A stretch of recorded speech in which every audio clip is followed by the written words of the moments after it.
You know, we talk all week about how interesting this golf course is, and one of the most interesting things is how the PGA Tour chooses to set it up. You got an inside look, didn't you? I certainly found it fascinating. I learned that from paint, paces, and putts to set pins can be both a science and an art.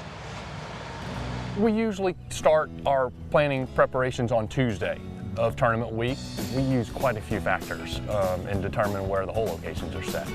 Weather being the main one. Are you cognizant of sort of degree of difficulty of where each pin location is based on where it was on 13 or where it's going to be on 15? It all depends on the player. You know, that's a back right hole location is not that difficult for a player that hits a fade. It's pretty difficult for a player that predominantly plays a draw. So my philosophy is I like to vary the holes on the green every day as much as I can.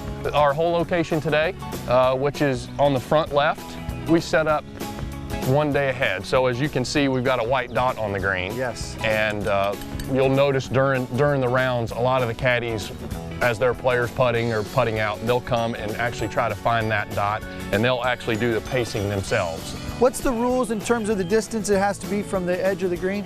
There is no set distance in the rules. Our minimums are basically 3 paces from the edge. So now I just like to look at it as a player would look at it as he's walking up on the green. I like to hit some putts just to see how the ball is going to react around the hole. Why don't you hit a few and help me out here? Okay. Yes, please. Don't mind if I do. What do you think about this one? I think it looks very good. I think looking at my numbers from last year and what I've did, I think that's the spot. All right, let's put a dot on it. Let's do it.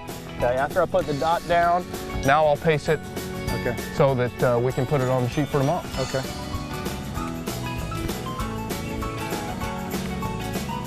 All right, our work's done here. Done.